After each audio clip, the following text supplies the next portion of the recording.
Assalamualaikum warahmatullahi wabarakatuh. Jadi pada video praktikum kali ini saya akan membahas mengenai dataset breast cancer. Jadi dataset ini adalah dataset yang isinya adalah data-data orang yang mengidap penyakit kanker payudara. Di dataset ini juga sama dengan dataset iris.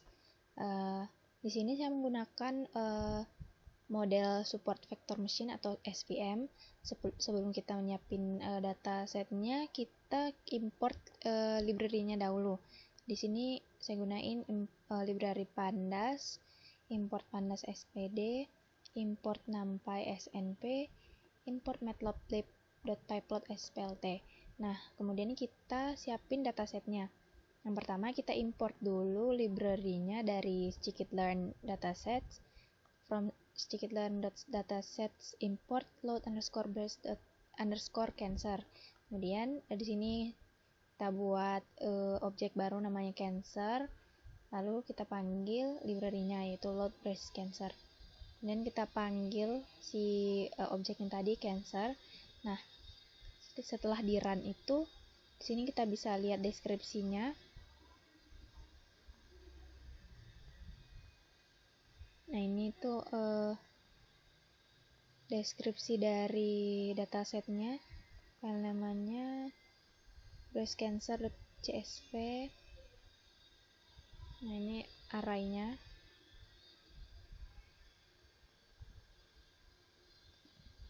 Nah, selanjutnya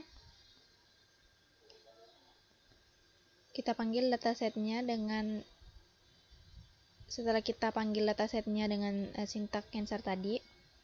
Nah, di sini saya akan menggunakan menjelaskan penggunaan library pandas. Jadi misalnya kita buat objek baru nih, namanya misalnya di sini df cancer.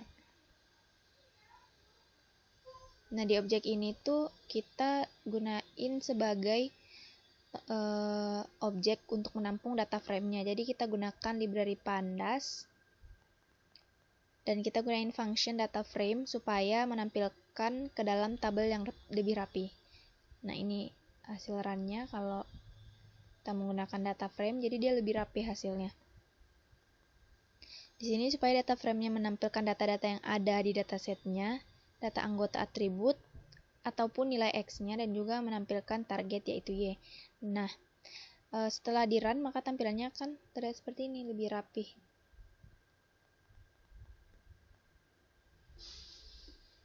Ada 569 rows dan 31 kolom.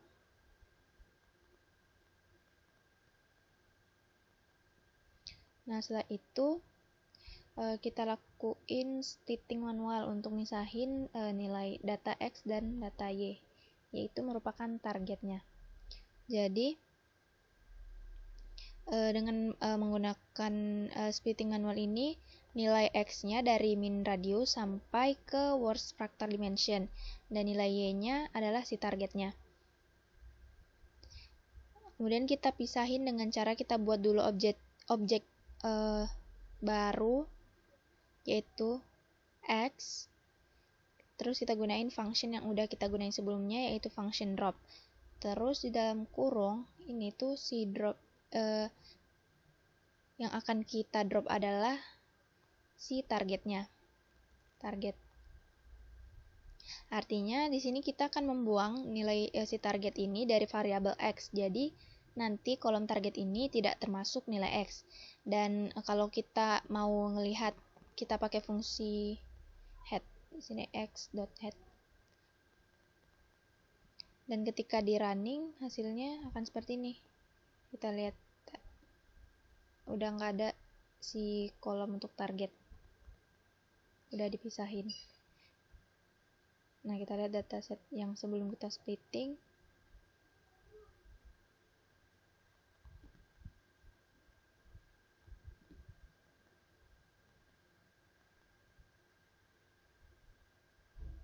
Nah, ini setelah di splitting, tabel untuk target udah dipisahin. Nah, selanjutnya untuk nilai Y. Nah, kita akses aja nih. Kita buat objek baru yaitu Y sama dengan data frame underscore cancer target.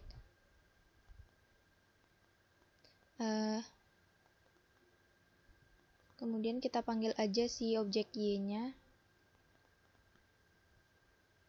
Nah, kalau di run itu hasilnya akan seperti ini.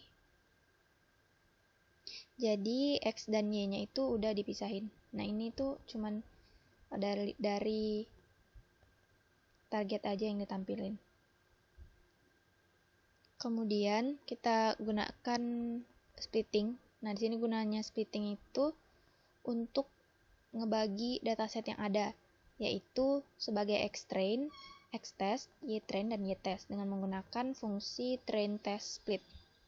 Yang pertama kita import dulu library train test split-nya dari scikit-learn model selection.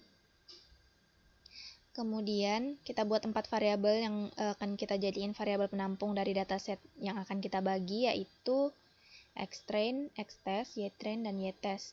Sama dengan train underscore test underscore split x, y, test size-nya sama dengan 0,2 dan random set-nya 0.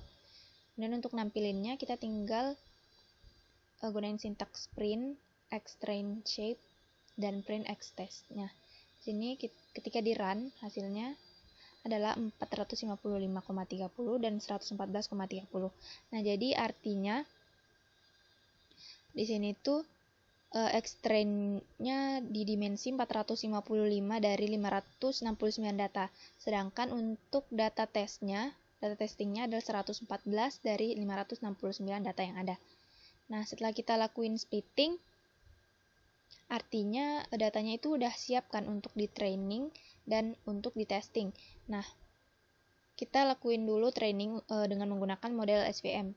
Caranya kita import dulu library-nya dari scikit-learn.svm import svc. Kemudian kita buat objek baru, variabel baru namanya model, lalu kita panggil si svc-nya. Lalu kita buat, kan ini udah dibuat kan objek untuk pemodelannya. Lalu kita panggil fungsi namanya model.fit untuk nilai xtrain dan ytrain. Nah, ketika di run, kalau hasil yang keluar SVC berarti model yang udah kita siapin ini sebelumnya udah kita lakukan training. Nah, kemudian dari hasil trainingnya itu kita bisa langsung ngetesting aja dengan cara kita buat variabel baru yaitu y_pred atau y_prediksi. Sama dengan model kita panggil model.predict untuk xtest. Lalu kita panggil lagi untuk nampilinnya ypred. Nah, ketika di run, hasilnya yang keluar adalah seperti ini.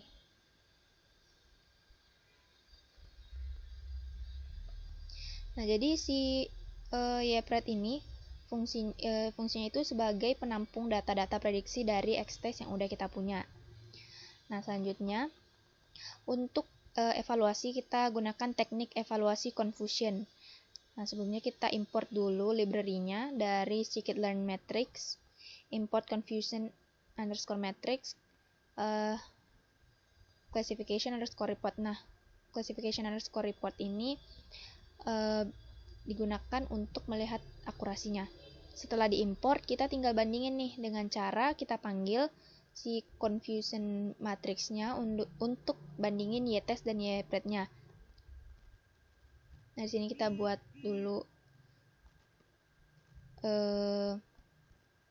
variabel baru atau objek baru yaitu cm sebagai variabel penampungnya.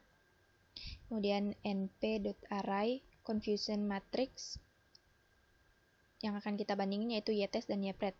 Kemudian kita panggil lagi confusion sama dengan pd.dataframe cm index cancer sehat dan columns-nya ada prediksi cancer dan prediksi kanker dan prediksi sehat.